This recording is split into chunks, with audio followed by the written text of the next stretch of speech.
E aí, pessoal, bem-vindos a mais um episódio do Corvo Branco, esse podcast maravilhoso, onde nós falamos sobre Casa de Terra e Sangue. Hoje nós vamos falar sobre os capítulos 51 a 55. A você que não sabe aonde está se metendo, eu digo boa sorte. Boa sorte, mas eu tenho certeza que vocês vão adorar e vão ficar até o final futricando com a gente, porque hoje aparece um personagem aclamadíssimo. Hoje, se você é assim como eu, é louca por um loirinho do olho claro, você vai conhecer o maior. Vem comigo, veja no que deu. Conheci um loirinho do olho azul e veja no que deu. Sim, maravilhoso. Gente, a gente tá falando do Aidas, tá? Que a gente não falou o nome mesmo. dele, né? Ele Bom, mesmo. Vamos lá então pro nosso resumo? Bora!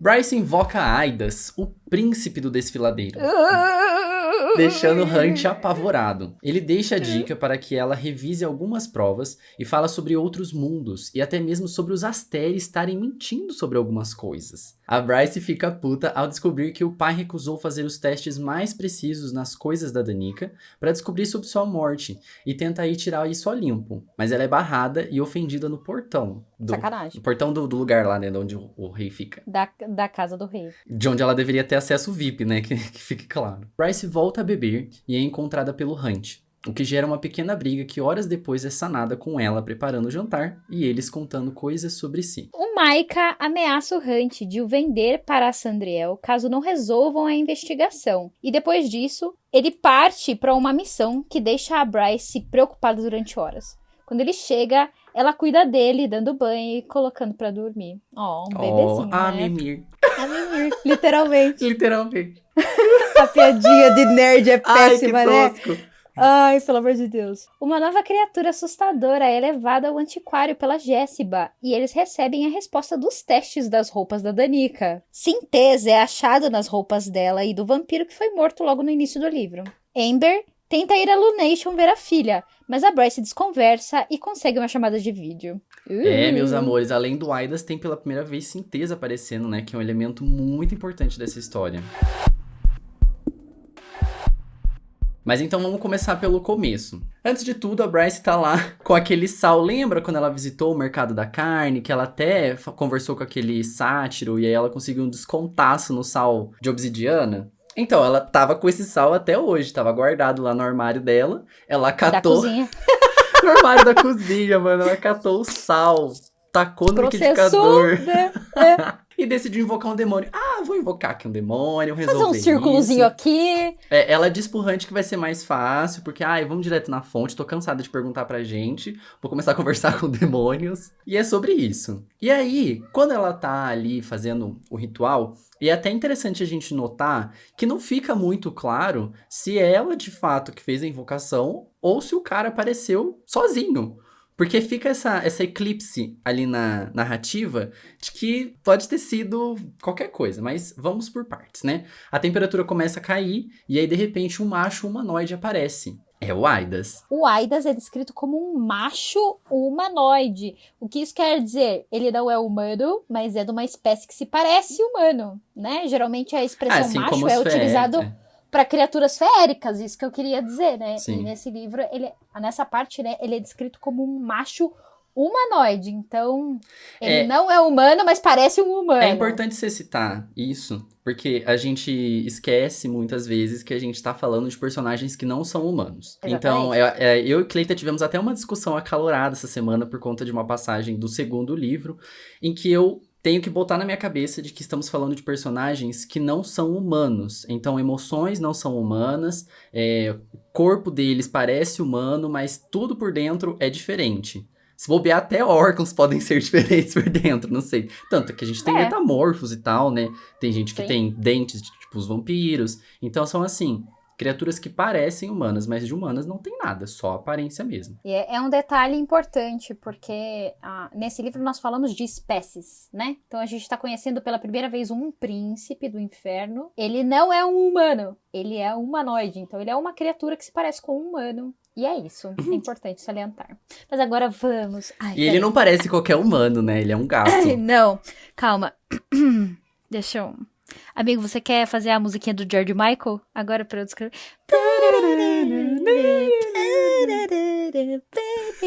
O Aidas, ele é o príncipe do desfiladeiro. O Hunt até fala que o imaginava com garras e presas, como os demônios que ele enfrentava de vez em quando, e não com um, abre aspas, esbelto e pálido garoto bonito, fecha aspas. Você não acha que o Hunt é bi? Eu acho, porque ele elogia muito. Você não acha? Ele rasga amiga, o eu verbo. acho só que ele é um cara, assim, de boa, sabe? Um cara consciente. É, que não tipo, nega que tá vendo um cara gato e vai falar, fala ai, assim, pô, você boa é tarde, moço, firme. você é gata, hein? É, firme. Boa tarde, cara, firmeza. Você é Eu gata, acho, hein? eu invisto muito mais na possibilidade da Bryce ser bi do que o Hunt. Mas também, eu acho que, assim, desses Vanir, quase tudo aí, é quase tudo bi, todos eles se Bom, pegam. né, eles têm a infinidade, né, pra viver, né, então por que não, né? Por que não? Por que não? Enfim, vamos voltar à descrição do macho bonito maravilhoso. O cabelo louro de Aidas chegava aos ombros em ondas suaves, solto, no entanto bem cortado,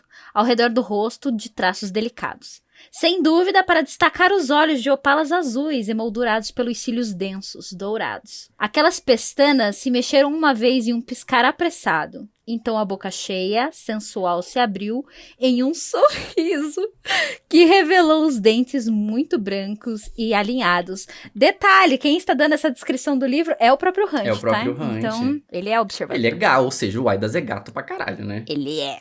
Enfim. Ó, o Aidas, ele reina no 5º círculo do inferno. Vamos lembrar que são 7. O 5º é o desfiladeiro. E ele responde a apenas os 2 outros, que são o príncipe do abismo e o príncipe do fosso. O 7º e o 6º, né? Isso. O 7º sendo o mais poderoso dos príncipes dos demônios. Esse 7º, que é o príncipe do fosso, é o comedor de estrelas em pessoa, cujo nome a gente não viu ainda. E ele não é citado para esse lado da Fenda do Norte. Então quer dizer que daquele lado, depois do que aconteceu no passado, lá dele ter devorado a Asteri, o nome dele nunca mais foi mencionado por conta disso. É aquele que não deve ser nomeado, né? Todo mundo tem tanto medo da figura dele que até pronunciar o nome dele vira tabu, né? Ele que foi o causador do assassino da 7ª estrela sagrada, que era o Sirius, a estrela do lobo, durante as primeiras guerras. E essa era, né, uma das canções até que é citada como predileta ao redor das fogueiras nos acampamentos de guerra, né? Então eles cantavam a história da morte da 7ª Asteri. Macabro, né? Bem louco. O que ele tinha feito, né, pra Sirius, que foi a estrela que morreu, foi o que rendeu o apelido pra ele, que é o Devorador de Estrelas. Então, ele tem uma família bem saudável, o Aidas. Coitado. A gente não sabe, né, se eles são irmãos de fato, ou se eles se chamam de irmãos porque eles são príncipes e tal. Não fica tão evidente, né? Ah, mas dizem que família é aquela do coração, né, então? Tá bom, tá valendo então, né? Quem sou eu pra questionar quem ele chama de irmão, né? Importante lembrar que, quando eu tava lendo pela primeira vez, eu entendi que os círculos, eles tinham a ordem de o primeiro é o mais forte e depois vai decaindo, né? E não, como a Cleita mencionou, é o contrário, o 7º é o maior. Pensa numa coisa assim, eles são todos concêntricos, então se todos são o mesmo centro, conforme você vai indo para as beiradas, os círculos vão ficando maiores. Então, o primeiro é o menorzinho, o segundo em volta do primeiro, o terceiro em volta... Não que seja assim, mas é uma forma de vocês decorarem de que o 7º é maior, então ele é mais poderoso. E aí também abre um questionamento sobre a aparência dos Asteri, que a gente também não teve nenhuma descrição até o momento. Aí aqui cita que Sirius era a estrela do lobo. E Sirius é uma constelação que existe aqui no nosso mundo real também, que tem um formato de lobo. E aí eu fico me questionando, será que cada um dos Asteri não tem uma forma diferente um dos outros? E talvez Sirius fosse uma loba? Talvez a Sirius, por ser uma loba, tenha sido uma forma do Devorador de Estrela ter de fato comido ela, feito, sei lá, churrasquinho de Asteri, sabe? Eu fico pensando nisso. Eu insisto na teoria do churrasquinho de Asteri, que eu acho que o Devorador de Estrelas, quando fala que ele devorou, ele realmente pode ter comido ela, e talvez na forma de lobo, né? Não temos descrições aqui, então cabe a gente especular, né? E aí, quando o Aidas aparece, o Hunt ele fica chocado, né? Como assim que ele te conhece? O Aidas chama a Bryce pelo nome, como se a conhecesse há muito tempo. A Bryce lembra que da última vez que o viu, ele apareceu como um gato. E ele diz que ela era muito jovem na época que isso aconteceu. O Hunt parece desesperado, vendo a interação da Bryce com o príncipe, como se fossem velhos amigos. Continuando Oi, querida. E aí, Bryce Killam? Ah, Aidas. Eles até se conversam. Tudo bem, assim. amor. Falta só dar beijinho no rosto, assim. Como é que você passou? Continuando a conversa, a Bryce fala que não era tão jovem assim quando isso aconteceu. Ela tinha 13 anos. E o Aidas menciona que ela também estava muito triste naquele encontro. Mudando de assunto, eles perguntam ao príncipe quem está invocando o demônio Crystals e quem matou a Danica, que é o que eles estão de fato querendo ali, né? Que é descobrir quem que tá invocando o rolê. Aidas menciona que é a primeira vez que ouve falar a respeito da invocação deste demônio.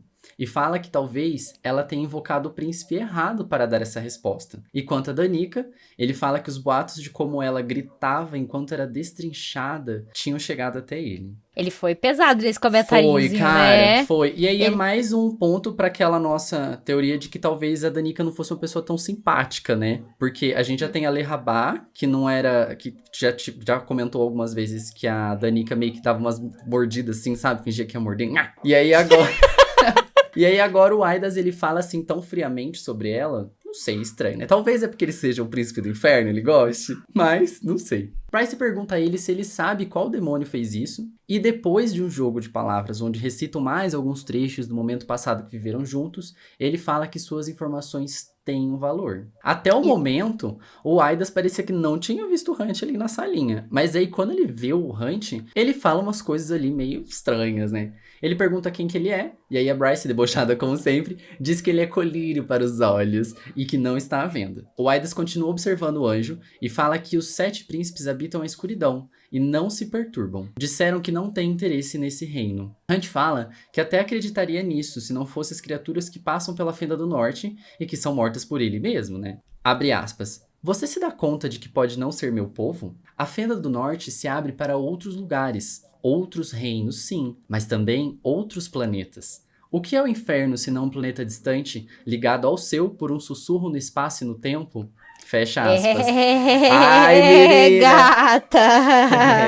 Agora a coisa tá começando a tomar outro rumo aqui na história. Então a gente tem aqui pela primeira vez um indício do Sarah J. Maas verso, o Sarah verso, e que talvez todas as histórias delas possam estar conectadas, visto que, se de fato o inferno é um planeta e que existem diversos outros e que todos eles podem estar conectados de alguma forma, então pode ser que as outras histórias dela também sejam um desses planetas aí, entendeu? E também pode ser também um jogo de palavras do Aidas, né? A Bryce indicou ele é um príncipe do desfiladeiro do inferno, a qual eles não têm certeza da reputação. Então, assim, a gente confia desconfiando pra começo, né? O Aidas, ele identifica o inferno como um planeta e fala que o inferno é um lugar tão real quanto Midgard, embora a maioria de nós, no caso eles, né, prefira que vocês não pensem assim. O príncipe apontou pro Hunt.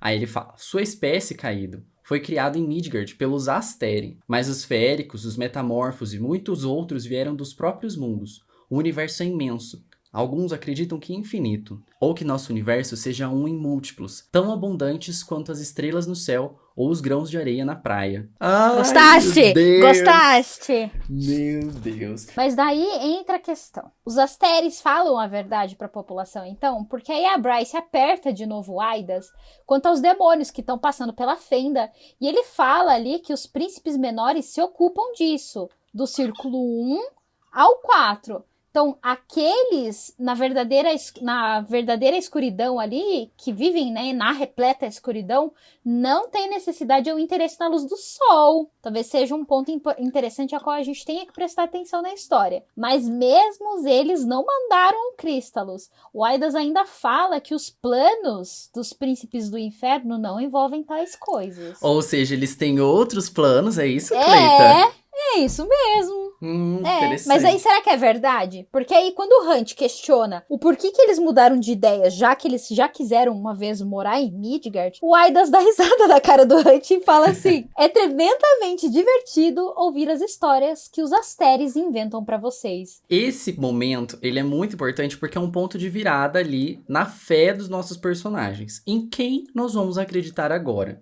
Num demônio, que parece ter um discurso muito mais coerente do que os nossos governantes, ou os nossos governantes, que foram as pessoas que regeram a nossa vida durante todo esse tempo, né? E aí, pra tirar, o clima disso tudo, o Aidas volta a perguntar pra Bryce o que cega um oráculo. Pergunta que ele fez pra ela quando? Quando ela tinha 13 anos e ela tava ali no oráculo, né? Então, a Bryce até perde a cor, diz que ela tá ali dentro daquele campo de frio, né? O Aidas trouxe gelo ali, né? Eles estão quase congelando.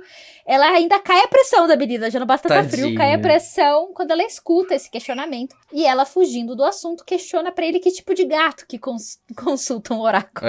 Que também foi a mesma coisa que ela falou na época, né? Exatamente. E daí, parafraseando o livro, abre aspas, uma resposta à altura. Aidas colocou as mãos nos bolsos novamente. Não sabia das suas preferências agora que cresceu. Um sorriso malicioso para Hunt.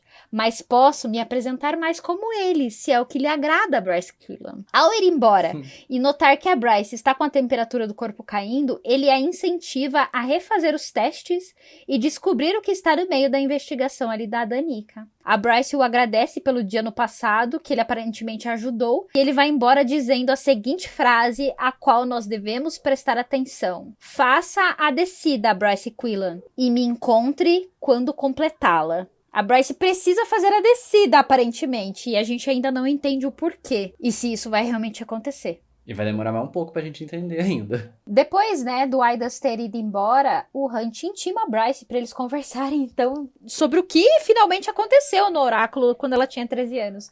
Ele, então, pressiona a Bryce e a Bryce fala, né, que o Hunt sabe a respeito do que aconteceu entre ela e o pai dela quando ela foi na visita do oráculo. E então, quando ela tava chorando em um dos bancos na frente da porta do templo, lembra que ela tinha sido abandonada? Que o pai simplesmente falou pra ela que não queria mais saber dela e que ela tava ali sozinha? O gato, então, se aproximou dela ali e ela lembra, né, que ele era um gato branco dos olhos dos mais etéreos olhos azuis. E ela sabia ali, já vendo aquele gato, que ele não era um gato e nem um metamorfo. Ele era uma criatura. O Hunt até questiona pra ela se ela sabe quem invocou ele na época. E a Bryce diz que não sabe, porque a Jessiba até mesmo explicou pra ela uma vez que os príncipes, eles conseguem se esgueirar pelas fissuras de ambas as fendas, só que assumindo formas de animais comuns. Então, quando ele fica preso a Midgard, ele fica sempre em um corpo de um animal e eles podem ficar pouco tempo por vez. E daí, ela volta a contar pro Hunt que o gato, né, perguntou pra ela na época o que cegava o oráculo. E ela respondeu a frase que ela tinha dito na conversa anterior com eles agora há pouco, que era, que tipo de gato consulta o oráculo? Ele também disse, né, já que ela tava chorando ali, imagina, uma criança sozinha, numa cidade a qual ela não morava, não tinha ninguém por perto. O Aidas acalentou ela, falando pra que ela precisasse parar de chorar, e disse que aquilo, né, o choro dela só servia pra entreter aqueles que tinham magoado a ela, que ela não devia dar satisfação pra ninguém do sofrimento dela. Aí o Hunt faz a pergunta de milhões, né, o porquê que o príncipe do desfiladeiro consultou um oráculo. E daí a Bryce falou, olha, eu não sei, eu simplesmente estava ali chorando, ele foi ali e me consultou, mas quando eu fui agradecer ele já tinha ido embora. Ela deve ter ficado muito com isso na cabeça, né, porque pra agora ela resolver consultar ele, né, ela deve ter ficado por muitos anos pensando assim, nossa, porque teve aquela vez que eu fui no oráculo e aí já foi um evento traumático, né? Ela foi rejeitada pelo próprio pai biológico numa questão a qual o pai fazia questão que ela fizesse. Daí, nesse evento, ela conhece um gato que não é gato, mas também não é metamorfo de gato. Então, tipo, ela sabe que é uma pessoa diferente. Eu acho que ela tem motivos pra ficar com isso na cabeça, principalmente por ser uma pessoa desconhecida que deu o acalento que ela precisava naquela hora, né? Diante disso, depois dessa dica que o Aidas dá pra gente, ela procura então descobrir como que foram feitos os testes nas roupas, no ambiente em que a Danica estava durante a morte dela e da Matilha. E aí ela descobre que havia um outro teste, que era o teste Mimir, que não foi feito ali. Foi feito somente o teste comum, que era um teste olfativo e tal, mas o Mimir, que é uma tecnologia feérica, não foi utilizada na época. Ela conversa com o Declan e o Declan diz que é uma tecnologia que, assim, é emprestada somente nos casos mais graves. Daí a Bryce pergunta se há 2 anos eles tinham acesso a essa tecnologia. Pode ser que a esse tempo atrás não houvesse ainda, né? E ele diz que sim, eles só não fizeram porque não foi permitido, né? E é aí que a Bryce fica pistola da vida, porque quem não permitiu foi quem detém os direitos dessa tecnologia, que é o próprio rei Outonal, né? E aí ela fica pistola e resolve ir lá tirar satisfação com ele. A Bryce corre pistola, então, até chegar na casa do pai e os guardas a impedem de entrar por não ter uma hora marcada. Ela estava extremamente braba, por o pai ter poderes de descobrir o que realmente aconteceu com a Danica e se recusou a ajudar. Ela continua insistindo sobre o acesso e Hunt ajuda quando a alcança, mas além de serem chamados de vadia mestiça e escória caída, a entrada ainda é rejeitada. Ai, muita babaquice, né? Sim. Pelo amor de Deus, sabe, gente? Ela pertence à casa, ela é civita, entendeu? Ela é pertencente, aquele é o rei dela. Por que ela tem que ser tratada com preconceito pelos os agregados de casa, entendeu? Sim, eles foram escrotos de chamar ela de vadia mestiça e o Hunt E de o- escória, né? É, Porque também é. não precisa tratar ninguém assim. Mas eu até entendo também, porque era de noite. Não entendo, ó, que fique claro, não entendo por terem chamado eles assim, eu acho escroto isso. Mas era noite também, né? E, tipo, o cara é um rei, normalmente você precisa de hora marcada pra falar com ele. O Hunt, ele é visto como um escravo. Lembrando que estamos numa sociedade escravocrata, então todas as pessoas que aceitam isso são escrotas. Então, infelizmente, é uma atitude normalizada. E a Bryce, ela é vista como uma semiférica comum, né? Ninguém sabe que ela é filha do rei. Mas eu não vou concordar, porque o Hunt, ele, por mais que ele seja anjo caído e ele seja escravo, ele está na 33ª e ele está a serviço do Mike, assim como toda a população sabe. Então, o porquê dos guardas? Se você vê uma polícia, né? Um policial chegar na porta da sua casa e falar assim, eu quero falar com seu pai japonês. Daí você vai falar assim, não. 10 horas da manhã só ele atende. Entendeu? Não, é importante. Eu sou polícia. Não. Entendeu? Não tinha o porquê. Não tinha Bom, porquê. olha, gente, que Foi fique um claro fundo que se alguém totalmente chegar na sua preconceituoso. casa fazendo isso, você não deve abrir sem um mandato, tá bom? Pelo amor de Deus. Não abram a porta sem um mandato, tá bom? Não é porque o cara é policial que você tem que deixar entrar. Quando o Hunt está pronto para pulverizar aqueles feéricos, o Ran chega com o Declan e o Flynn. Quando o Hunt está pronto para pulverizar aqueles feéricos, o Ran chega com o Declan e o Flynn. E eles tentam fazer os guardas se afastarem, mas não conseguem. Bryce tem no momento uma briga feia com o irmão, apontando que o único interesse do pai é a posse do chifre e que ela não queria perdoá-lo por isso. Ron tenta dizer que sente muito por isso, mas Bryce não aceita e vai pra casa deixando o irmão triste pra trás. Ah, e foi merecido, né? Porque, puta merda.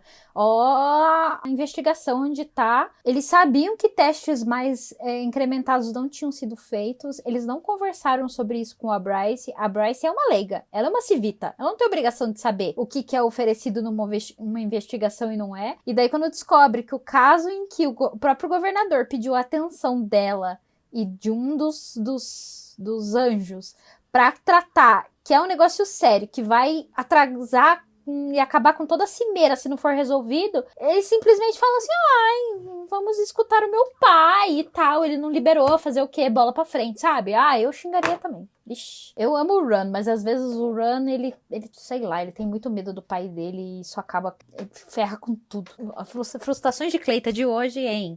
Ran. E depois de toda essa frustração, a Bryce vai até o Lete, não sei qual que é a pronúncia de vocês. Sua perna doía demais pelo esforço feito, e assim que chegou, após tirar os sapatos, mandou uma mensagem para Juniper, a convidando para se sentar com ela. O Lete era um bar antigo, que a Bryce já tinha ido algumas vezes antes. Antes do Corvo Branco, ela costumava ir lá, né? O assoalho... Olha, sinceramente, viu? Você tá vendo qual que é esse tipo de gente? Só porque meu bar explodiu, as pessoas ficam indo em outro? Tinha que ir lá tomar cerveja nos destroços.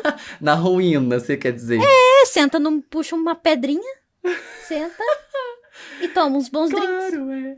Hunt chegou logo depois e a Bryce bebia seu uísque enquanto observava a carnificina da guerra na TV do bar. Hunt colocou um tônico roxo em sua frente e pediu para ela beber. Ele passou numa média bruxa e pediu por um tônico doce, porque sabia que ela não tomaria nada com gosto de ruim. Aí é até engraçado, né, que ela comenta... Eles falam de desinfetante, né? Que tipo, tomou um negócio gostosinho aqui pra você, e aí ela fala, meu querido, tô tomando uísque, esse negócio é horrível. Tá tudo tranquilo. Eu ia tomar mesmo assim. Ela perguntou ao Hunt se ele não vai dizer nada quanto à regra das bebidas estar sendo descumprida. E ele disse que essa regra é dela. Ela poderia desistir dela quando quisesse. Olha, ele dando liberdade pra ela. Ele é feminista, ele. Eu não queria falar isso, mas já que você falou. O Hunt tenta conversar com a Bryce e ela usa da história da Shahar pra tirar o foco de si. O que foi bem babaca da parte dela. Mas eu até entendo como um mecanismo de defesa. Quem escreveu isso foi a Cleita, eu não concordo. Ela também concordo. Fala do momento que tiveram e o que a namoradinha dele pensaria sobre isso. Mano, olha isso! Pra que falar assim com o garoto? O Hunt tá lá Amigo, se pensa... pra... Não, você tem que pensar na seguinte... Não, vocês são pessoas... Vocês quem, Cleita? Só tô eu aqui. População mundial, às vezes vezes foca num piquito, assim, entendeu? Fala de diferentona da problema. população mundial, então. Não! Porque a questão foi a seguinte, pensa o que ela acabou de descobrir. Pensa, não é desculpa, eu estou dizendo que ela é uma babaca e que a resposta que ela deu pra se defender da situação foi a mais escrota possível. Então, é isso que eu tô dizendo. Mas é justificável. Pensa pelo que ela acabou de passar. Ela precisou invocar um demônio. Pro demônio falar pra ela, olha, refaz os testes. Daí ela liga pro amigo do irmão e fala assim, olha, esse teste aqui foi teu pai que não deixou, entendeu? E daí ela dá de dedo do irmão e o irmão fica quieto, porque ele sabe que é errado e ainda quer defender o pai, que é mais escroto ainda. Daí você perdeu uma amiga, você vê que a sua família não se importa com você, o seu pseudo-irmão, entre aspas, não protege você porque tem medo do pai e ele também não te apoia nas suas decisões. O pai é um escroto ao ponto dos próprios civitas do seu reinado ali a chamam de mestiça, não tem respeito nenhum. Pensa no acúmulo, a sobrecarga que essa menina tinha. Ela simplesmente não queria conversar e acabou descontando em quem não deveria. É errado. É errado. Mas pelo que ela passou, justifica o rompante. Mas é o que eu quis dizer desde o começo. Que ela tava errada. Você falou que não concordava. Você falou que não concordava. Que eu falei que isso era um mecanismo de defesa dela. Ser babaca, não. Eu não concordo com ser um mecanismo de defesa. Ser um mecanismo de defesa não tem nada a ver com justificar uma coisa com a outra. Amigo, atire a primeira pedra quem não tá irritado com alguma coisa que não dá uma patada em alguém. Então, mas assim, ela mesma percebe que ela tá errada. Ela mesma percebe. Ela sabe que ela errou, que ela cagou ali, porque assim, ela debochou de uma pessoa morta. Eu acho que, independente da situação que você esteja, você não precisa fazer isso. Sim. E aí ela percebe a merda que ela fez, e aí depois ela fala assim, ai meu Deus, o que eu vou fazer agora pra descontar isso, né? E aí ela aparece em casa, não muito tempo depois do Hunt chegar, e separa os ingredientes que trouxe da rua pra fazer o jantar. Mas você não vai deixar eu falar, não? Pode falar. Você tá lendo assim... Fala, amiga, fala. Depois disso, então, a Bryce chega em casa, ela aparece lá. O Rodolfo hoje tá com uma gana. Ele tem 11 páginas, ele falou assim, eu vou ler as 10. Vamos tudo. E ele tá ligado, assim, ó, o Relâmpago Marquinhos ali, ó, tá assim, ó. Gente, 11 páginas de roteiro, meu Deus. A gente já tá na metade, amigo. Foi 5 já. A Bryce, então, ela chega em casa, um tempo depois disso, né? Chega ali e separa ingredientes que trouxe da rua pra fazer o jantar. Ela disse que não estava se embebedando e que demorou pra chegar porque ela foi até um depósito pegar algumas coisas da Danica que ela conseguiu separar antes que essa Billy desse fim em tudo. Roupas que poderiam ser utilizadas no teste Bibir, né? Que é aquele teste mais detalhado. A Bibir, exatamente. Eu não consigo passar por essa frase. De piada, né? Tipo, a Bibir. Eu não consigo. Gente, até tenta ajudar com um jantar tardio. Mas a Bryce fala que o jantar é um pedido de desculpas e que é pra ele assistir o jogo dele, enquanto ela prepara por ter sido uma babaca com ele alguns momentos antes. A Bryce, ela é franca em dizer que ela estava muito confusa na morte da Danica. E até eu acho essa parte muito interessante, porque a gente às vezes não mede o que a Bryce estava vivendo antes do massacre acontecer. A gente sempre pensa no depois. E ela confessa ali pro Hunt uma coisa que ela falou que ela não falou pra ninguém, né? Que ela sabe que ela era uma mestiça humana com um diploma quase inútil, que todas as amigas dela já estavam seguindo a vida, fazendo alguma coisa da vida, e que ela ainda era uma secretária, que não tinha um plano a longo prazo da vida. As baladas que ela ia, né, com as meninas, era o único momento em que elas estavam sempre no mesmo nível. Não importava se a Fury era um tipo de mercenária, se a Juniper é uma bailarina muito talentosa e a Danica uma loba que seria toda poderosa. Não importava isso. Na balada elas eram meninas que estavam dispostas a se divertir e era aquilo. E daí o Hunt até pergunta se alguma vez elas jogaram isso na cara dela, né? E fala que não. Elas nunca fariam nada assim, mas a Bryce, ela se cobrava por isso, ela não conseguia esquecer disso. E eu achei isso muito triste. Porque é verdade, esse é um defeito do ser humano, a gente se compara com as pessoas que estão ao nosso redor, não adianta. Eu fiquei muito comovido com essa parte também. Porque você imagina, todos os seus amigos conseguindo levar a vida adiante e você ali travada, parada no passado, vivendo numa sociedade em que todas as pessoas te criticam só porque você é do jeito que você é. E você não tem como mudar isso, né? Ela nasceu assim, não tem como ela deixar de ser uma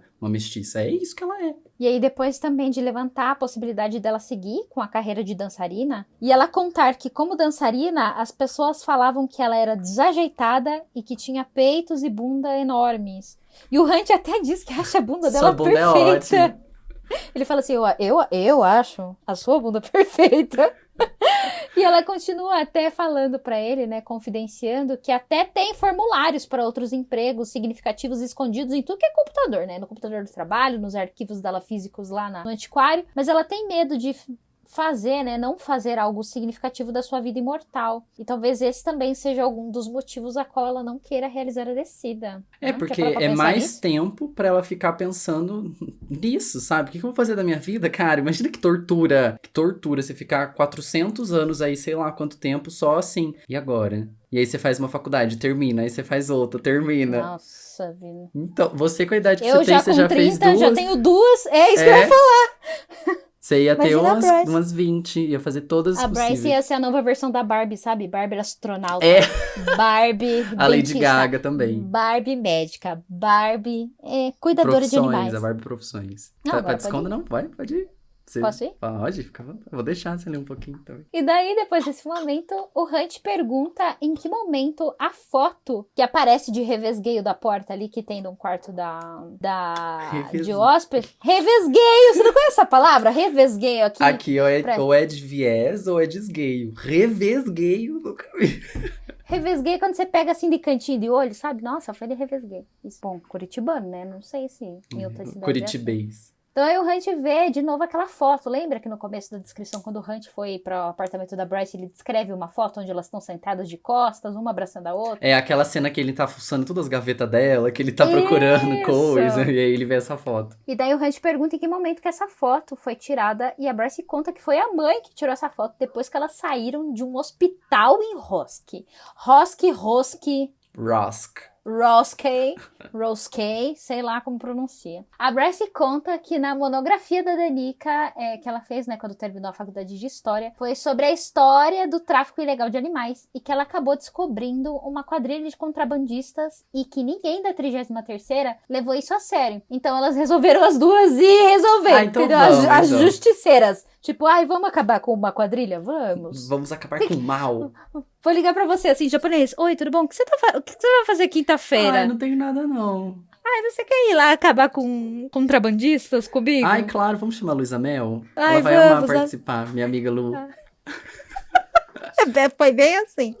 A operação, né, do contrabando era chefiada por 5 metamorfos viperinos que pegaram elas libertando o estoque deles ali de animais e as atacaram. Gente, viperino é cobra. Eu sei que tem muita gente que ficou se questionando o que é viperino, que é de víbora, viperino, víbora, cobra. Houve uma grande perseguição de moto, bem cena de filme, assim. E uma batida que resultou no braço da Bryce. No braço da Bryce sendo quebrado em 3 partes, e a Danica com a pelvis fraturada e 2 balas na perna. Pra quem não sabe, pelvis é o ossinho da bacia. Ossão. Não, o ossinho não, o ossão, né, da bacia. O que deve doer pra um horror. Então quando você quebra, normalmente você fica impossibilitado de andar, sabe? Por mais que ela seja uma vernier e que se recupere rápido, ainda assim demora, né? E lembrando que a Bryce não fez a descida até agora. Nem a Danica. A Danica também não fez, né? Não. Nenhuma das duas. Tem essas 2 acabadas e a Danica ainda com 2 balas na perna. E daí a Bryce ainda... Não, pois é, morrendo, né? E daí a Bryce ainda conta que ela matou... A Bryce matou os 2 caras, né, que balearam a Danica. E o resto, a polícia ali, provavelmente, a 33ª, pegou. E daí a Bryce conta ainda que a Danica sempre ajudava as pessoas que a mãe julgava inferior. É um detalhe interessante a se pensar que a Danica era meio Greenpeace, assim, sabe? Abraçava qualquer causa. Não é qualquer causa também. Eram as causas mais... Causas que valorizavam a vida. Isso. Ela era muito assim, tipo... Cara, vamos ajudar a natureza. Mas eu fico... Assim, eu penso que ela sendo... animal, ela é um lobo também, né? Talvez ela tenha uma solidariedade ainda maior para com animais comuns, né? Por ela ter essa vivência. Então, não é como a gente, que nunca se viu como um animal. Nós somos animais, mas nós não se vemos como tal. Ela se via como animal também, então talvez a solidariedade dela fosse um pouco maior. Durante essa conversa também, o Hunt compartilha que se não fosse pela rebelião de Shahar, provavelmente o poder dele teria sido convocado por outros comandantes. Nas palavras dele, abre aspas, mesmo que não tivesse me revoltado, acabaria em uma versão mascarada da minha vida atual, porque ainda sou um legionário sendo explorado por causa dos meus dons. apenas oficialmente um escravizado, em vez de ser forçado a servir por falta de opção. A única outra diferença é que fui postado em Valbara, em uma barganha fraudulenta com o arcanjo, esperando que um dia possa ser perdoado por meus supostos pecados. Fecha aspas. O Hunt ainda fala que a hierarquia angélica é babaquice, e que eles estavam certos de se rebelar, apesar de tudo que custou, e da ideia de que ele gostaria, se conseguisse, de matar todos aqueles que aprisionaram eles. A Bryce pergunta a ele o que ele faria depois de conseguir isso, e ele fala que poderiam descobrir juntos. E a Bryce fala que isso poderia acontecer caso ela fizesse a descida. E aí, como assim, caso fizesse a descida? Você por acaso não quer fazer a descida, Bryce Killam? E a gente entra nesse questionamento. Escolher não fazer a descida era algo raro entre os Vanir. E Bryce fala que caso realizasse, precisaria de uma âncora. O Hunt fala alguns nomes, Ram, Juniper, ou até mesmo uma pessoa do governo, né, que foi o caso dele. Mas ela não consegue fazer sem a Danica. Abre aspas. Sei que as pessoas não entendem. É só que uma luz se apagou em mim quando tudo aconteceu. Danica não era uma irmã ou minha amante, mas era a única pessoa com quem eu podia ser eu mesma, sem me sentir julgada. A única pessoa que sempre me atenderia ou ligaria de volta.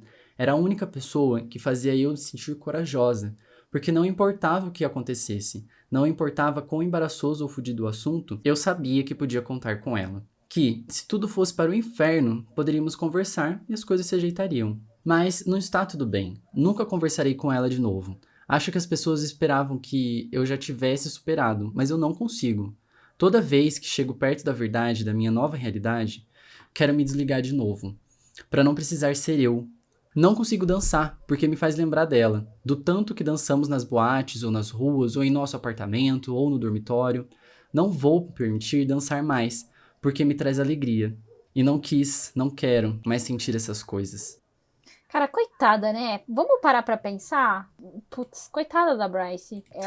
Esse podcast inteiro se resume a putz, coitada da Bryce. Porque assim, o que a gente mais vê de as pessoas que às vezes usam como argumento que não gostam desse livro, claro que todo mundo tem direito à sua opinião, mas eles falam que a Danica não. Ah, a Danica não. A Bryce não segue em frente. Como que ela vai seguir em frente se ela não tem paz? Entende? As pessoas não deixam a Danica descansar. Ó a investigação em volta da Danica. As pessoas não deixam 2 a anos Bryce depois esquecer. dela ter tentado superar, ainda vem tudo isso à tona de novo e ainda ela tendo que encabeçar toda a investigação da morte da melhor amiga, gente. Isso é pesado demais. Exatamente, ela ainda descobrindo coisas que provavelmente a amiga passou e ela não pôde fazer nada. Coisas aconteceram e ela não viu acontecer, não pôde acompanhar porque a amiga pseudo escondeu. Então, sei lá, sabe, gente? É muito fácil pra gente falar assim, tipo, a Bryce já devia ter superado 2 anos. Pô, eu vou usar um exemplo trágico. Essa semana faz 15 anos que meu pai morreu e eu tô triste a semana inteira. Então, assim, é difícil cobrar de pessoas a resolução e o esquecimento de um sentimento. Até tem um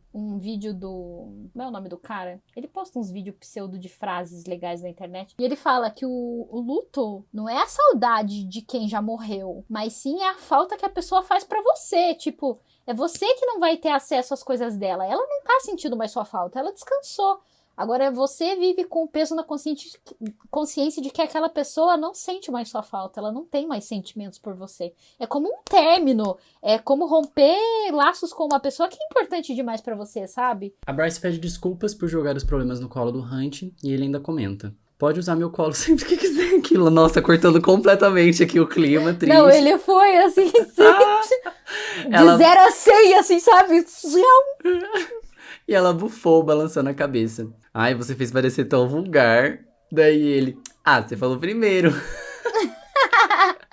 Ele falou na boa intenção, né? Tipo, olha... É, claro que foi. Você pode deitar aqui sempre que você quiser pra chorar, tá bom? Tá bom, tá bom, então. querida. Tá bom. Isso. Então, seguindo a linha, o Hunt fala pra ela, né, que por mais que pareça difícil, ela vai sim conseguir em frente pra demonstrar pra todas as pessoas que ela é sim forte. E ele fala que do jeito que as coisas estão andando, eles vão ficar juntos por muito mais tempo. E ainda fala que... A Bryce fala, né? Que pelo jeito que as coisas andam, eles ficarão juntos por muito mais tempo. E o Hunt fala que parece gostar sim dessa ideia. E a Bryce até oferece pra ele oficialmente o quarto do apartamento. E depois de entregar a comida feita pra ele, a qual ele fala que tem uma cara péssima, ela pede desculpas e ele aceita. Bom, nessas horas o que vale é a intenção, né? Ela quis fazer fazer aquilo pra se Ela redimir. conseguiu se redimir com ele, eles conversaram, mas eu acho que não foi só pela comida, eu acho que a conversa dos dois valeu muito sim. mais, sabe? Eles simplesmente se abriram um pro outro de uma forma que eles ainda não tinham feito, eles foram muito sinceros. Eu acho que Pois isso é. foi o que valeu mais ali na redenção dela com ele. E daí, somando a bizarrice do dia, né? Que foi um dia catastrófico, né? Vamos e venhamos, né? Esse dia pra Bryce foi péssimo. A Bryce vai dormir e, em meio em sonhos e realidade, recebe a visita de um gato que refaz a pergunta feita pelo oráculo, aquela, né? Do que cega um oráculo. E ele também a estimula a contar um segredo. Atenção! Um segredo que provavelmente o rei Eltonal a mataria se soubesse. O gato também a estimula a realizar a descida e que vá até ele. Atenção para essa frase. Para que possam terminar com tudo. Tudo o quê? E o que? Tudo o quê? O que isso quer dizer? Terminar Entendeu? o quê? O que tá acontecendo que precisa terminar? Só nesse pedacinho de texto, foi metade de uma folha, se eu não me engano. O Aidas falou pra ela, qual é a resposta pro que cega um oráculo? Que ela esconde um segredo e que o rei Eltonal, quando souber, vai ficar louco da vida. E que ele precisa que ela realize a descida para que eles acabem com algo. Sim, e a própria presença dele ali também é uma coisa a ser notada. Porque como eu mencionei, quando ela triturou o sal de obsidiana lá pra fazer o ritual e tal, não ficou muito claro se ele apareceu porque ele quis ou se ela conseguiu invocar ele de fato. Então aqui a gente vê que ele apareceu ali. Então, tipo, como? Como que ele fica entrando assim na casa dela? Que rolê que é esse, né? Bom, é aquilo que a Jéssica explicou, né? Ele, como príncipe, tem acesso às fendas como um gato. Como então a ele forma anda de por onde ele gato. quer, né? Ele tá onde ele quer. Agora, o porquê que ele fica mandando mensagens subliminares pra Bryce, daí fica Não, mas eu ainda acho pseudo-dúvida. que ele deve ter algum caminho direto, sabe? Porque a Fenda do Norte fica longe pra caralho. E ele tinha sido invocado ali por invocação. Então, tipo, ele ia ter que... Desinvocou, voltou pro inferno. Aí ele ia ter que correr pra Fenda, atravessar a Fenda e correr pro apartamento da Bryce. Tipo, tudo isso em um dia, sabe? E depois de tudo isso, vamos continuar aqui seguindo pro rumo da investigação. Vamos falar sobre o teste Mimir. Ela é CSI, ela. Ela é CSI, ela. O Hunt entrega as roupas de Danica à Victoria para que ela analise e pede encarecidamente que ela não as perca. A Victoria pergunta se ele está amolecendo e ele fala que só quer manter as bolas onde elas estão. Morre de medo da Bryce, de apanhar da Bryce. À noite, enquanto ainda esperavam os resultados, o Micah convoca o Hunt para o seu escritório. O Micah pressiona o Hunt para que ele resolva o caso logo, visto que a cimeira é em 2 semanas. Então a gente está chegando muito perto da cimeira e lembrando que o Micah precisa mostrar para os governantes e tal de que ele sabe governar Valbar. Então não pode... Esse caso tem que estar resolvido porque envolve a princesa dos lobos, né? E dá a entender que se o Hunt não resolver logo, ele irá vender para Sandriel, que tem feito várias ofertas de compra para ele nos últimos tempos. Coitado do Hunt, né? Não tá fácil pra ele. Isso só comprova o que ele disse agora, pouco tempo atrás, né? Naquela conversa com a Bryce, de que ele não tem escolha. Mesmo que ele não fosse um escravo, ele ia estar ali de ping-pong de um arcanjo pro outro, né? Depois da conversa com o Micah, o Hunt parece focado em algo ao pegar seu elmo e suas armas no quartel. Bryce mandou algumas mensagens a ele, mas ele disse a ela que chegaria mais tarde. Ele sai do quartel voando e não olha para trás. Bryce entra em desespero pelo sumiço do anjo, manda inúmeras mensagens e até aciona o irmão para que vão atrás dele, mas enquanto ele estava falando pelo telefone, o Hunt aparece de novo e ele tá como o próprio Sombra da Morte. A Bryce descreve como se não conhecesse aquele Hunt que entra no apartamento e se tranca no quarto. E aí é curioso ver o outro ponto de vista, né? Porque enquanto a Bryce ela enxerga aquilo lá, que é o Umbra Mortis, do ponto de vista do Hunt, a gente percebe que a cara dela foi de alívio. Que ela fez, quando ele entrou no apartamento, de tê-lo visto vivo, mesmo ele tendo matado pessoas ao seguir a ordem do Micah. E aí ele faz, como a gente já comentou, o protocolo padrão dele, que é se enfiar na água escaldante e ficar lá torando, queimando. Bryce, depois de 1 hora, resolve procurar em seu quarto. E depois de não obter respostas, ela entra e ao chamar novamente, quando bateu na porta do banheiro, ela abre, encontrando uma nuvem de vapor. Mas lá estava ele, sentado, nu, no piso do box, a cabeça entre os joelhos. A água açoitava suas costas, molhando seu cabelo. A pele salpicada de dourado brilhava como um vermelho furioso. Bryce deu um passo para dentro do chuveiro e sibilou. A água estava escaldante, a ponto de queimar. Hunt, chamou ela. Ele nem mesmo piscou. A semiférica desviou o olhar do anjo para o chuveiro. O corpo de Hunt estava curado das queimaduras, cicatrizando e em seguida escaldando, cicatrizando e escaldando. Parecia pura tortura. Ela engoliu um grito conforme esticava a mão para o chuveiro. A água quase fervente ensopando sua camiseta, as calças, então abaixou a temperatura. Ele não se moveu, nem mesmo a olhou. Ele havia feito aquilo muitas vezes, se deu conta. Cada vez que Michael enviara uma missão, e para todos os arcanjos que tinha servido antes daquilo. Syrinx veio bisbilhotar, farejou as roupas ensanguentadas, depois se deitou no tapete de banho, a cabeça sobre as patas dianteiras. Hunt não deu nenhuma indicação de que percebia sua presença, mas a respiração se acalmou, tornou-se mais fácil. E embora não conseguisse explicar os próprios motivos, ela pegou o frasco do shampoo, o sabonete e lavou ele. E ela fala, né, que ele é um reflexo do que ela sente todo dia. E daí ela até faz uma piadinha, né? Fala assim que ela vai deixar que ele se divirta sozinho lavando da cintura pra baixo. Mas ela vai dar atenção, então, pras asas dele e tal, né? Ela até pede pra ele levantar, ele ajuda, né? Ela dá ali um pseudo banho nele e ajuda ele a tirar ele do chuveiro, né? A gente vê que o Hunt, ele tá num estado de pseudo choque, tá com a consciência muito pesada pelo que ele fez, e a Bryce o ajuda a seguir um rumo, né? Ela pega uma toalha, ela seca ele, dá uma toalha pra que ele envolva nos quadris, depois ela ajuda ele a vestir a cueca, vai tentar vestir uma camiseta, daí na hora que ela vê que a camiseta tem aqueles furos especiais pras asas, ela fala, eu não vou ajudar você a vestir isso. E daí quando ela vai, ele pede pra ela ficar com ele. E daí a Bryce tira, então, a roupa dela também, a camiseta, o sutiã que tá tudo molhado, obviamente. Veste uma das camisetas do Hunt, e daí quando ela sobe na cama pra ficar com o Hunt, ele deita em cima das pernas dela como se fosse uma criança, deitada, agarrada à mãe, ou um amigo buscando consolo. E aí a Bryce fica fazendo carinho no cabelo deles até que eles dormem. Depois, na madrugada, ele vendo a Bryce ele dormindo na sua cama, provavelmente tudo torta, porque ela estava sentada, né, enquanto ele estava agarrado às pernas dela. Ele vê no telefone da Bryce ali as mensagens apontando que ela tinha entrado em contato com o Run por conta da preocupação. E ele até leva ela pra cama dela para que ela termine a noite de sono lá. E aí é interessante isso, porque ele reparar nisso, porque a Bryce ela tá brigada com o Run, né? Vamos lembrar disso. O Run não protegeu ela lá no portão, lá não fez nada por aquilo, ela não tava querendo falar com o irmão, mas não. E pra ajudar o Run para ajudar o Hunt, ela passa por cima disso, né? E liga pro irmão ali pra ajudar o Hunt. Então, foi um momento pesado pros dois, né? Eu acho muito fofo tudo isso que aconteceu aqui. Essa cena pra mim é linda. Ela é muito marcante, porque mostra o quanto que eles estão conectados de fato, sabe? O quanto que a Bryce realmente se preocupa com ele e o quanto que não importa a situação que eles estejam, porque lembrando que o Hunt faz isso porque ele acabou de matar pessoas. E ela sabe disso, né?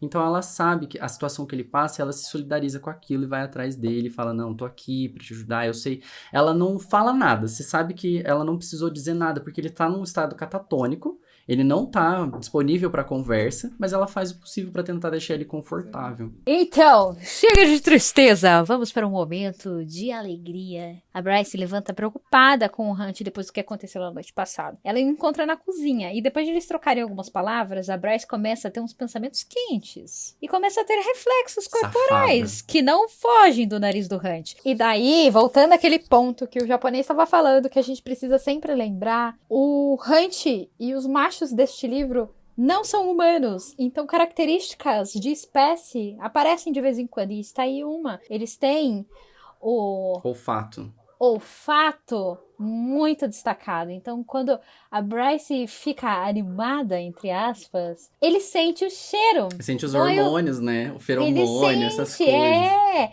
Então aí ele percebe que a Bryce tá excitada, e conforme ele vai perguntando pra ela, tipo, o que você tá pensando? Tipo, o reflexo é esse, ele tá ali fazendo... Ai, que chato, cara. Ele tá... Não, mas é verdade, desculpa, você tá numa cozinha com uma pessoa, você tá cozinhando, daí você sente o cheiro... A gente não sabe como é, né? Mas ele sabe. Tá sentindo... Ele tá de costas pra ela. E daí ele pergunta assim, o que você tá pensando? E nós sabemos, né? Porque nós estamos lendo a cena, nós sabemos que ela tá lembrando ali do que é dele e tal ali. E daí ela fala, desconversa, falando que ela tá pensando em compras, em calcinhos e sutiãs. E daí ela foge da cozinha quando ela se toca de que ele tá sentindo o cheiro, mas ele já tá, assim, tremendo, assim, alucinado, assim, tipo, mexendo as coisas dele. Coitado do Hunt, sabe? E daí a Bryce sai fugida. Também, coitado do menino, né? Não, é muito boa essa cena mesmo, é engraçada. É o que eu falo, as trocas dos dois são muito boas, velho. Essas perguntinhas que ele fica fazendo, ele sabe que ela quer, sabe? E ele fala, então tá bom, então. Eu sei. Verdade.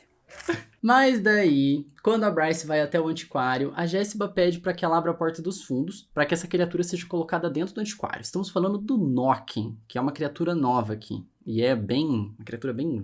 Encarando o imenso tanque mal iluminado, Bryce sentiu os pelos do braço se arrepiarem conforme assistia a nova aquisição explorar o ambiente. Hunt cruzou os braços e perscrutou a penumbra. Olha, eu adoro esse verbo, perscrutar. Qualquer pensamento de vê-lo nu havia sumido 1 hora atrás, porque agora ela tava morrendo de medo, né? A mão escura, coberta de escamas, golpeou o vidro grosso, as garras de marfim arranhando a superfície. Com mais de 2,5 metros de comprimento, o Nokken podia ser muito bem uma cópia diabólica de uma sereia. Mas, em vez de feições humanoides, a criatura exibia um maxilar inferior protuberante e uma boca muito larga e sem lábios, cheia de dentes finos como agulhas. Os enormes olhos pareciam leitosos, como os de alguns peixes das profundezas. A cauda era quase translúcida, ossuda e afiada, e sobre ela o músculo do torso se elevava, retorcido. Não exibia pelos no peito ou na cabeça, e as mãos de 4 dedos terminavam em garras, tipo adagas. Ar era letal para Nokkens. Se a criatura fosse exposta, mesmo que por poucos segundos, os órgãos vitais logo começariam a falhar. A pele empolando como se queimada. Mas ainda assim, Bryce tinha subido a pequena escada ao lado do tanque para se certificar de que a portinhola de alimentação embutida na grade sobre a água estivesse devidamente trancada. A Bryce não é burra, né? Eu falei o mesmo. A escotilheira é uma plataforma quadrada que podia ser erguida e baixada na água, operada por um painel de controle nos fundos do espaçoso aquário. Bryce havia verificado 3 vezes se a engrenagem continuava desligada por completo, para garantir que aquela criatura não ia ter como sair de lá, né? Mesmo que se saísse ia morrer. Eu queria ter certeza. Imagina você trabalhar com um bicho desse do teu lado todo dia. Mano, eu ia morrer de medo. Eles até, o Hunt fala, né, que até quer fazer uma pilha de livros e tal pra pôr na frente. Mas aí eles falam, né, que tipo, deixa a fechado, Jéssica sim. vai tirar tudo, ainda vai queimar nós por fazer essa bagunça aí e tal. A Bryce, ela recebe uma ligação da Dona Amber, que eu estava com saudades dela já, que é uma criatura, assim, maravilhosa. Alô, mamãe. A mamãe da Dona Bryce. E ela insiste que quer ver a filha. Mas a Bryce consegue transformar a visita apenas numa chamadinha de vídeo. E eles querem conhecer o Hunt. Que, no caso, a Bryce apresenta como At, né? Pra não falar quem que é. Porque Hunt Atalar é um nome muito conhecido. Eles iam catar na hora e iam falar assim, pelo amor de Deus, o que você tá fazendo com o industriário do governador dentro do teu apartamento, mulher? Você tá louca? Tá morando com Bramortes por quê, né? Tipo... Aí ela lembra do... Muito provavelmente ela lembra por conta da Lerrabá, né? Que a Lerrabá que chamava o Hunt assim. E aí ela... Fala, é o At.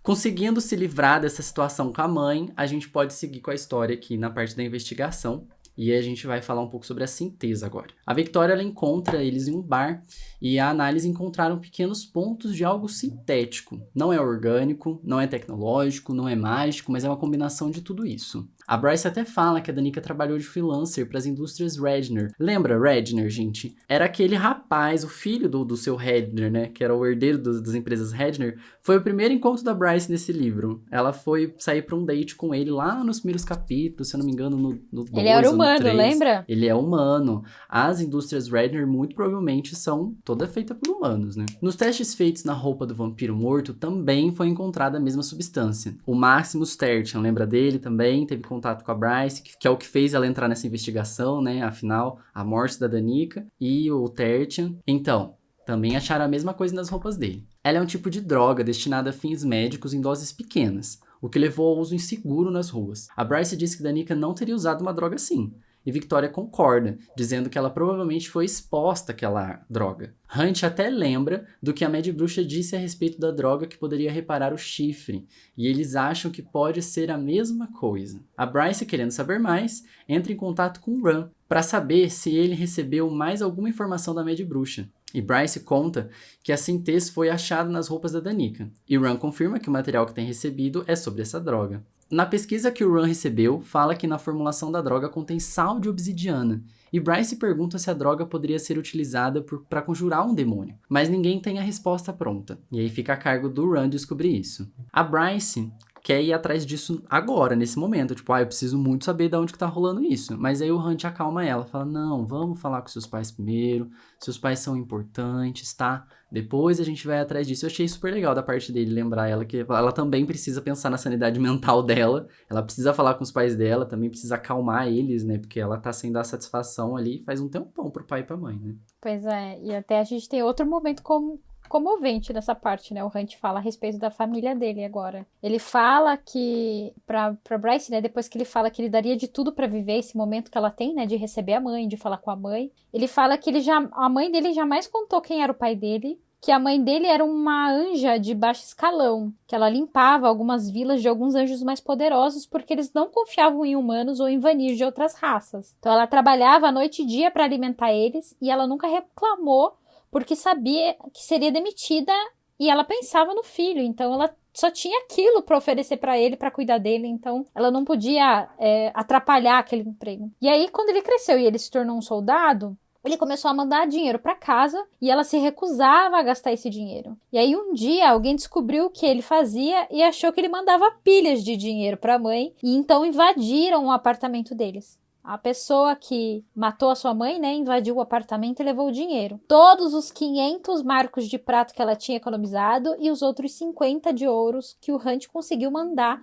somente nos 5 primeiros anos de trabalho. E aí ele conta, né, muito triste isso, que ninguém lamentou a morte da mãe dele, mas que o Hunt lamentou, né, que os empregadores dela, né, não mandaram nem pêsames, não tiveram consideração nenhuma com ele com respeito à morte da mãe. E aí, depois disso, ele resolveu, então, entrar para a Legião de Shahar. E aí, depois que ele fez a descida, ele lutou, então, no Monte Hermon pela sua mãe, em sua memória. E aí, né, nós sabemos onde chegou a situação. É importante esse trecho pra gente lembrar da motivação do Hunt, né? O Hunt, ele tá lá por conta dessas pessoas. Ele percebeu, lá 200 anos atrás, o quanto que essa hierarquia tá zoada, o quanto que responder a Astéria, a Arcanjo, essa hierarquia imensa, tá tudo errado. As pessoas esquecem umas das outras. E aí, quando alguém morre, é simplesmente descartado, né? E no caso foi a mãe dele. E aí foi logo depois disso que ele fez a descida. Lembra que lá, alguns capítulos atrás, ele já comentou que ele fez logo após a morte dele, da mãe dele? Ele tinha 28 anos nessa época. Daí eles vão ter que sair correndo pra limpar o apartamento, porque a mãe da Bryce, ela era uma doida por limpeza. E aí eles comentam até que ela conseguiria reconhecer se eles usassem algum feitiço de limpeza rápida lá, que ela tinha que realmente pegar a água sanitária pra esfregar, porque a mãe conseguiria, por meio de chamada de vídeo, discernir se tinha sido feitiço ou se tinha sido esfregão mesmo. Eu amo isso. A Amber, ela deve ser uma mãe muito raiz, sabe? Ela tem muita cara de uma mãe BR. Daquelas mães que puxa a orelha dos filhos adultos, né? Tipo, agarra da orelha dos filhos, Ela tem muito jeitinho de mãe BR. E é assim que encerramos a nossa discussão sem spoilers do episódio de hoje. Nossa, pessoal, não esqueçam de nos seguir nas redes sociais, tá? Estamos lá em todas, como @corvobrancopod, principalmente no Twitter, no Instagram. Podem enviar e-mails pra gente também, corvobrancopod@gmail.com. Eu sou Rodolfo Rodrigues, você me encontra no Eufemismo, eu.v.miss.mo. E eu sou a Cleita Sereia e você me encontra no @Cleita Sereia em qualquer lugar. É isso aí, vamos pra parte de spoilers agora. Bora!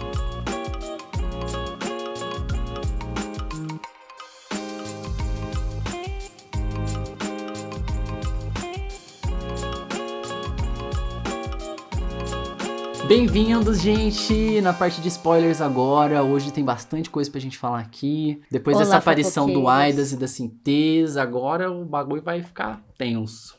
Agora, meu filho, o negócio começou. A gente já passou dos 50% do livro, né? Então agora, meu filho, o carrinho da dona Sarah J. Maas engatou a marcha lá, ó. Foi. E foi. Primeiro detalhe que eu notei, que talvez fosse interessante a gente conversar sobre, é que quando a descrição do Aidas chegando, né, da invocação dele chegando, é citado de que a temperatura na sala começa a cair rapidamente e que a respiração do Hunt começou a condensar e aí sim o Aidas apareceu, vibrando com um poder sombrio que embrulhou o seu estômago. Eu queria só trazer atenção a esse poder, porque lembra que quando os arcanjos chegam, né, em qualquer lugar, a gente sente aquela pressão atmosférica, aquela estática nos braços. Será que a gente pode comparar? A pergunta que eu queria fazer é, será que a gente pode comparar o poder dos príncipes do inferno com o poder dos arcanjos? Será que é algo... Eu acho que sim, não tão claramente como são a mesma coisa, mas eu acho que como grandes Vanir com poderes, assim, além da tampa, sabe? É como se eles tivessem mais poder do que o corpo deles consegue suportar, e aí isso vaza pras pessoas ao redor, sabe? É exatamente isso que eu tava pensando. Exatamente isso que eu tava Mas pensando. eu já não sei se os príncipes do inferno estão na mesma altura do que os arcanjos. Pra mim, os príncipes do inferno estão na mesma altura dos Asteri, sabe? Eu acho que eles são ainda mais poderosos. Eu espero que sejam. Ah, eu também. É o mínimo. Se não, meu filho, Senão a nós gente tá estamos ferrado. perdidos. É, exatamente. Outro ponto que eu queria chamar a atenção é que quando o Hunt foi fazer a batalha com a Shahar lá, né? Quando a mãe dele faleceu e tal, e ele entrou pra... A Legião da Shahar, ela mesmo. Ele falou que essa batalha aconteceu no Monte Hermon. E pra quem é religioso sabe que o Monte Hermon é um monte muito, muito conhecido na Bíblia, né? Monte Hermon é o monte que Deus levou Abraão até lá e prometeu a terra prometida, né? Falou sobre que daria uma terra para os seus descendentes futuramente. Então é um lugar simbólico Nossa, a é a respeito terra de um novo prometida começo. mesmo, caraca. E o Monte Hermon, né, na sua palavra hebraica, ele significa, né, montanha sagrada. Então, é um lugar interessante para se acontecer uma guerra, né, para derrubar Pra libertar seres pessoas, superiores. né? Já parou pra pensar? É, porque eles estavam em busca da terra prometida real, né? Exatamente, Que legal. uma terra onde todos conseguissem viver, isso eu achei interessante. Outro ponto importante, seria o Hunt, então, filho de alguém que nós já conhecemos, como, por exemplo, o Devorador de Estrelas? O Aidas pareceu reconhecer o poder dele e se refere à coroa de espinhos que ele usa como uma coroa negra. Até a citação que o Aidas faz é: um guerreiro caído com um poder do 3 pontos. As sobrancelhas bem cuidadas do príncipe se ergueram em surpresa. Os olhos azuis, como opalas, se estreitaram em fendas, e então faiscaram com uma chama mais quente. O que você faz com uma coroa negra na testa? Então, assim, o Aidas sabe quem ele é. Quem o Hunt é. Sabe da quem onde é vem os poderes dele, é. Exatamente, então... Ele, até esse momento, ele não sabe quem que é o Hunt. A partir desse momento... Ele sabe, meio que tipo, eu vi, identifiquei você, e muito provavelmente o seu poder é tão único que eu sei até quem que é seu pai. Que era muito provavelmente a única outra pessoa que também tinha esse poder. E muito provavelmente essa pessoa era alguém muito importante politicamente, porque o Aida sabe que quem usa a coroa ali é porque tá sendo controlado, né? Tá tendo os poderes reduzidos. Então, politicamente, essa pessoa jamais usaria esse tipo de contenção. Contenção. O engraçado é que ele não dá, até o Hunt fica surpreso por isso, que ele não dá a intenção de que aquilo que ele tem tatuado na testa com tatuagem de bruxa é algo ruim. Ele faz aquilo como se ele fosse uma coroa. E quem a gente sabe que usa coroa? Príncipes, reis, né? Então, por que ele tem uma coroa negra? Talvez seja algo interessante a se pensar. Outra coisa que também é muito interessante é que nessa conversa que o Aidas está tendo ali com a Bryce e com o Hunt, ele fala a respeito de outros mundos. Então, será? Uma teoria aí pra vocês. Será que a ideia da Sarah Maas é misturar provavelmente os mundos dela nessa série? Será que a gente provavelmente vai conhecer outros planetas, outros personagens? De alguma forma? Será que eles vão invadir Midgard em algum momento? Ou as histórias vão se cruzar? Fica aí a pergunta, futuramente, se isso realmente vai acontecer ou não. E mais localmente aqui dentro da história mesmo, isso só reforça de que talvez o inferno não seja o que a gente espera que ele seja, né? De que ele talvez seja um local normal. Pois é, diferente de muitas crenças, nesta série de livros, o inferno é um planeta apenas separado outro do lugar. mundo. É apenas outro lugar, então... Será que o inferno talvez seja um lugar que a gente vai conhecer? Já que é um mundo entre mundos, né? Será que o inferno é um lugar que a gente vai ver? Então fica aí a possibilidade de pensarmos a respeito disso. Outra coisa que também é muito, muito, muito interessante, me fez pensar muito, é a frase que o Aidas diz pra Bryce enquanto ela tá naquele estado de sono e realidade, aonde ele fala que quando ela fizer a descida, o Aidas pede pra que ela encontre ele, pra que eles terminem algo juntos. Isso me faz pensar em muitas teorias, assim, tipo, por que a Bryce, sabe? O que a Bryce tem de diferente? A gente sabe que ela é estrelada, mas o que a Bryce tem de diferente pra um príncipe do inferno querer ela, sabe? Isso é o que me faz pensar muito a respeito disso. Tipo, por que a Bryce resolveria um negócio que ele, como príncipe, não conseguiria fazer sozinho? Sim, e a gente termina esse livro sem saber, né? Porque ela não vai atrás dele, que ódio! Não, é porque ela faz a descida exatamente nos 10 últimos % do livro. Então e não sobra nem página suficiente. não sobra nem... A cena descrita pela Bryce sobre a perseguição dos animais é a mesma dos flashbacks que ela tem ao decorrer do livro. E aí, gente, é essa parte aqui que ela fica sempre falando e que é quando ela usa o poder dela de estrelado. E é Fecha quando... os olhos, Danica. que é quando a Danica descobre que ela é estrelada. E por último, e não menos importante, o Knocking é uma das partes do ordalho que a Bryce vai ter que passar como férica. Então, a descrição que foi feita aqui detalhada, eu achei importante, porque quando essa cena acontecer futuramente, a Bryce vai estar no meio de um turbilhão de emoções, a qual ninguém vai entender a sala. Dentro do que aquilo acontece, o âmbito, o que ela tem que abrir, aonde que ela se joga, o que ela quebra. Então é importante vocês entenderem esse maldito desse aquário gigante, até a Bryce conseguir matar esse bicho, conseguir sair de dentro e depois ainda enfrentar o Maika e daí cuidar da cidade. Então, assim, coitada, sabe? É, isso aí. Pessoal, encerramos então mais um episódio. Obrigado por terem nos acompanhado até aqui. Esperamos nos ver semana que vem de novo. Desculpem por termos atrasado, né? A gente nem avisou no comecinho, né? Por termos atrasado, que a gente tá postando isso alguns dias depois do previsto. Mas semana que vem estaremos aí. Beijo e até o próximo. Tchau! Tchau!